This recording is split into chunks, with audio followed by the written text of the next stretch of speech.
Hello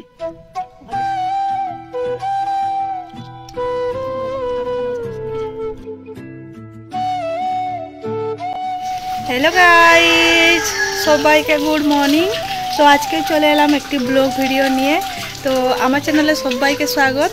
আর আপনারা সবাই কেমন আছেন? আশা করি সবাই ভালো আছেন, আর আমিও ভালো আছি। তো চলুন, আজকে নিয়ে এসেছে বাজার থেকে মাগুর মাছ। তো মাগুর মাছ রান্না করব, সেটাও আপনাদেরকে শেয়ার করব।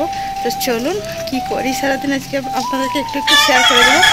তো রান্না টান্নাটাই শেয়ার করব। তো চলুন, কীরকম মাছগুলো এনেছি আগে আপনাদেরকে দেখাই।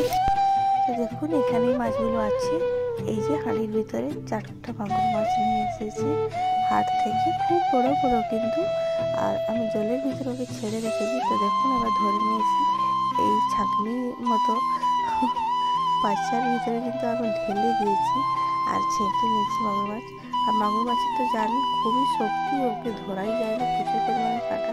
আর দেখুন, খুব বড়, ঠিক মোবাইলতে ঠিক দেখাতে পাচ্ছি না, কিন্তু প্রচুর প্রচুর প্রচুর বড় ছিল আর খুব মোটা মোটা। তো দেখুন কীভাবে দৌড়াচ্ছে, ধরতে গেলেই ওরা কীরকম হচ্ছে। তো দেখতে খুব সুন্দর।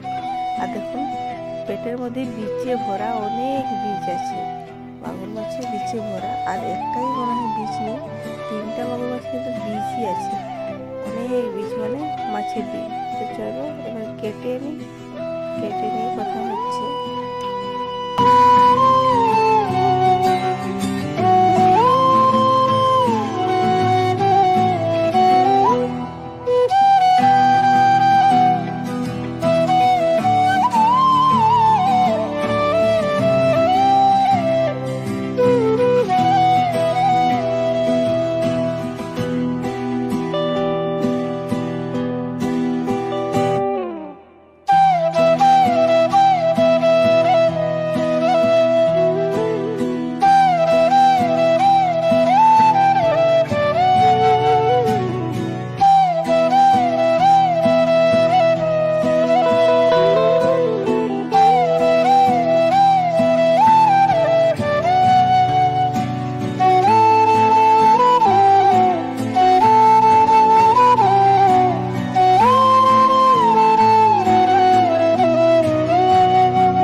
তো কাটা কমপ্লিট করে নিয়ে এসেছি। লবণ হলুদ দেখুন ভালো করে কিন্তু মাখিয়ে নেব, যেহেতু মাছটা রান্না করতে হবে।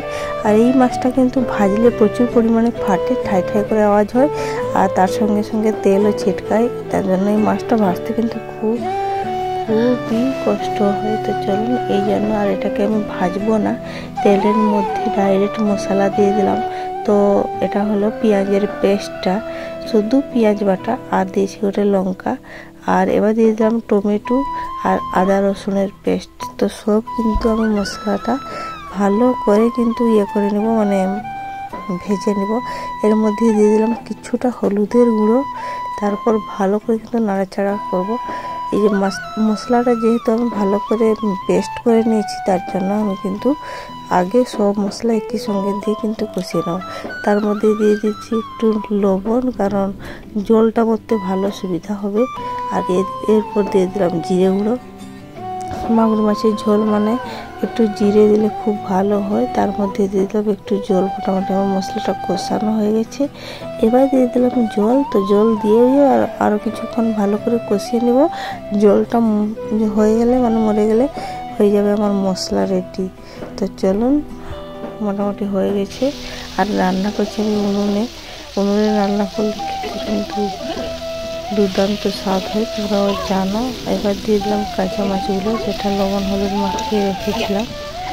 এরপর দিয়ে দিলাম কিছুটা আলুটা যদি আমি ভেজে রেখেছি আগে থেকে, ওটা দেখানো হয়নি। এবার কিন্তু ঢাকা দিয়ে দিয়ে কিছুক্ষণ আমি কষিয়ে নেব। যেরকম মাংস কষানো হয় সেইভাবে কিন্তু কষাতে হয়, তো কষিয়ে নেব। তো এরপর দিয়ে দিলাম কিছুটা গরম মশলা, দেখুন অনেকক্ষণ মানে 5-7 মিনিট মতো কষিয়ে নিয়েছি। কষিয়ে নেওয়ার পর গরম মশলাটা দিয়ে দিলাম, ভালো সেন্ট হচ্ছে না। এরপর দিয়ে দিলাম জল। তো মোটামুটি আমার ঝোল রেডি। 5-7 মিনিট পরে কিন্তু আমার ঝোল হয়ে যাবে। তো এই দেখুন এরকম ঢাকা দিয়ে দেবেন। আর ঝোলটা ঠিক দেখাতে পাচ্ছি না, এ বাটিয়ে বেড়ে নিয়ে দেখাচ্ছি আপনাদেরকে। আর দেখুন দেখতে খুব সুন্দর হয়েছিল।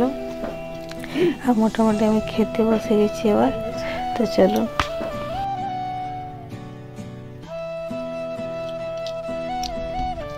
খুব সুন্দর হয়েছে, কাঁচা মাছ রান্না হয়েছে, দেখিয়েছি।